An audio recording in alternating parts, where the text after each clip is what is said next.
maintain your characteristics as a leader, but you relate to those that you purport to lead.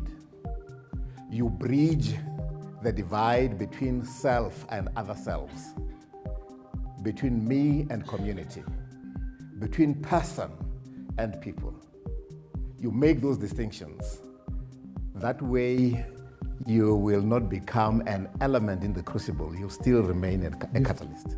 Before you can lead, you must learn how to follow. Because you are not a leader all the time. At another level, you are part of another team that's led by somebody else. But it can't be forever. It's better to negotiate before you lose power. Integrity from a leadership perspective is totally indispensable, because unless that is embedded, you then fail to control how everything else basically evolves. Hard work, commitment and passion are fundamental.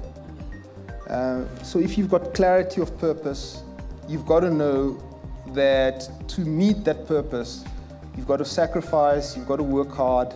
There are no easy decisions. If the decisions were easy, you did not need leaders to take decisions. We could all take our own decisions and do anything we like. Even sheep need a shepherd. There are no easy decisions for leadership. They are all complex, but they all have consequences. So our choices as leaders have consequences. We must stand and take responsibility for the consequences of the choices and the decisions that we make. Make sure that you work yourself out of the job from day one. Make yourself out of the job, so that you open up space for some other people to come in. Otherwise, you're going to start hogging and hoarding things, and you'll destroy the organization. And that is why we can never build institutions, because you think that the institution is you. You are just a passing phase. You do your time, you do your shift, and you move on. And then, of course, leaders also bring new people into their immediate team and into the organization they are charged with leading. It would be very strange if they didn't bring new people in. And I think a team is like a dam. Water has got to flow out and water has got to flow in for the dam to remain vital. This is a very big part I've felt for leadership, is that when people see that you do stuff on purpose and you do it with conviction, they also buy into what you do.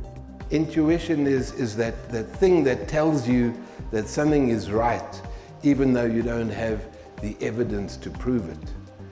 And then you've got to have some courage. You can't go in if you're afraid. If you're afraid of failure, you'll never be an entrepreneur, because there's just too many risks, too many dangers, and if you're afraid to fail, you're going to struggle. So I can now give back.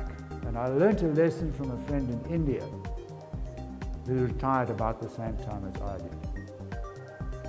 And I said, Nagesh, what are you going to do? He said, Simon, I spent roughly the first 30 years of my life learning. I spent the second 30 years earning. And the last 30 years, I'm going to do a lot of returning back to my societies. While it may be difficult times, but somewhere in the difficult times, there's always an opportunity. Yes, there is risk, but there's always an opportunity. And you as a leader, number 16, you must build that motivating and motivated staff. Create that environment conducive for people to dream big, even when there is a nightmare, a morning mare, an afternoon mare, but they still dream big.